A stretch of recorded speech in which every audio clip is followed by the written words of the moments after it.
मराठवाड्याचा इतिहास जाणणाऱ्याला स्वामी रामानंद तीर्थ यांची वेगळी ओळख करून देण्याची गरज नाही. निजामाच्या सरंजामशाही राजवटीतून 17 सप्टेंबर 1948 रोजी हैदराबाद संस्थान स्वतंत्र झाले. त्यानंतर राज्याचे त्रिभाजन होऊन तेलुगू भाषिक भूभाग आंध्र प्रदेशात, कानडी भाषिक प्रांत कर्नाटकात आणि मराठी भाषिक मराठवाडा, महाराष्ट्रात विलीन करण्यात आला.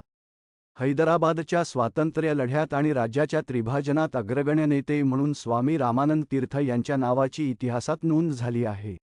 स्वामी रामानंद तीर्थ यांचे पूर्वाश्रमीचे नाव व्यंकटेश भवानराव खेडगीकर. त्यांचा जन्म 3 ऑक्टोबर 1903 रोजी कर्नाटकातील सिंदगी येथे भवानराव खेडगीकर यांच्या घरात झाला. घरची आर्थिक परिस्थिती बेताची होती. त्यामुळे सिंदगीमध्ये प्राथमिक शिक्षण पूर्ण झाल्यावर ते सोलापूर येथील आपल्या काकांकडे शिकायला गेले. पुढे स्वतःच्या बळावर त्यांनी सोलापुरात शालेय शिक्षण तर अमळनेर आणि पुणे येथे महाविद्यालयीन शिक्षण पूर्ण केले. लोकमान्य टिळक आणि महात्मा गांधी यांच्याकडून प्रेरणा घेऊन लहानपणीच त्यांनी आजन्म संन्यासी राहून स्वतःला देशसेवेला वाहून घेण्याची प्रतिज्ञा घेतली. शालेय जीवनात गांधीजींच्या असहकार चळवळीतही त्यांनी भाग घेतला. 1926 मध्ये शिक्षण पूर्ण झाल्यानंतर काही वर्षे प्रसिद्ध कामगार नेते श्री एन जोशी यांच्याकडे त्यांनी काम केले. सामाजिक जीवनाची पहिली ओळख त्यांना तेथे झाली. सोलापूर येथील कामगार संपात त्यांनी तुरुंगवास देखील भोगला. त्यानंतर त्यांनी हिप्परगा येथील राष्ट्रीय शाळेत 6 वर्षे मुख्याध्यापक म्हणून काम केले. हिप्परगा येथे असतानाच त्यांनी संन्यास पत्करला आणि स्वामी रामानंद तीर्थ या नावाने ते ओळखले जाऊ लागले. हिप्परगा हे तत्कालीन हैदराबाद संस्थानातील लहानसे गाव. निजामाच्या सरंजामशाही आणि धर्मवेड्या राजवटीची पहिली ओळख स्वामीजींना हिप्परगा येथे झाली. हैदराबाद संस्थानात राष्ट्रीय शिक्षणाचा प्रसार व्हावा आणि जनमानसात जागृती निर्माण व्हावी या उद्देशाने त्यांनी मोमिनाबाद, आजचे अंबाजोगाई, येथे श्री योगेश्वरी शिक्षण संस्थेच्या माध्यमिक शाळेची स्थापना केली. हैदराबाद संस्थानावर निजामाची 7वी पिढी राज्य करत होती.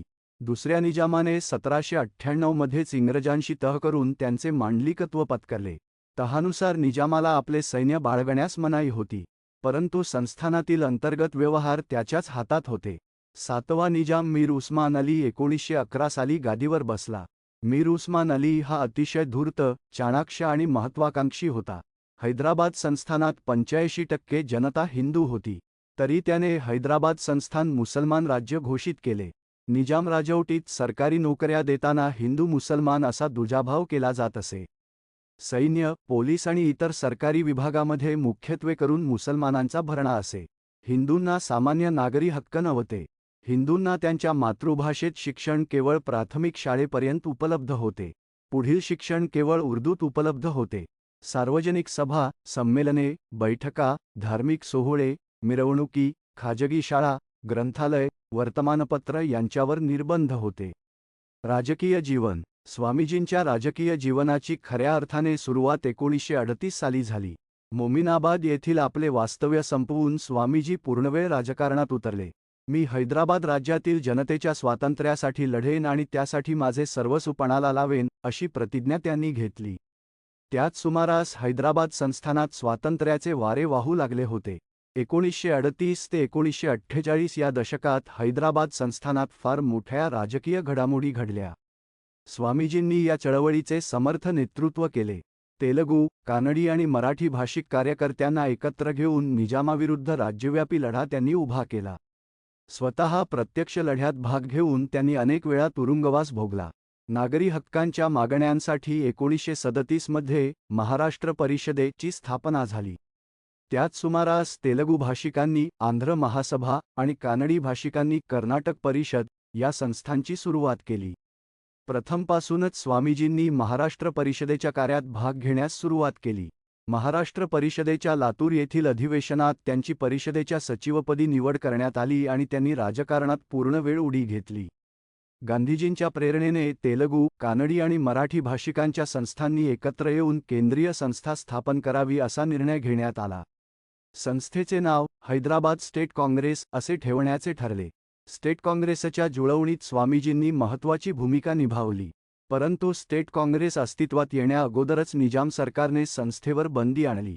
त्याच्या विरोधात 1938 मध्ये राज्यव्यापी सत्याग्रह झाला. त्याच्या नियोजनात स्वामीजींचे फार मोठे योगदान होते. यात स्वामीजींना 6 महिने कारावास देखील भोगावा लागला. परंतु अखेर हा सत्याग्रह निष्फळ ठरला. हैदराबाद संस्थानात 1939 ते 1946 हा काळ संघर्षाचा परंतु अनिश्चिततेचा राहिला. स्वामीजींनी या काळात बंदी असलेल्या स्टेट काँग्रेसचे नेतृत्व केले. जनमानसाच्या दबावाखाली निजामाने अखेर 1946 मध्ये काँग्रेसवरील बंदी उठवली. स्वामीजी हैदराबाद स्टेट काँग्रेसचे पहिले अध्यक्ष झाले. 1947 मध्ये ब्रिटिशांनी भारतातून निघून जाण्याचा निर्णय जाहीर केला. भारत आणि पाकिस्तान अशी 2 राज्ये तयार करण्यात आली.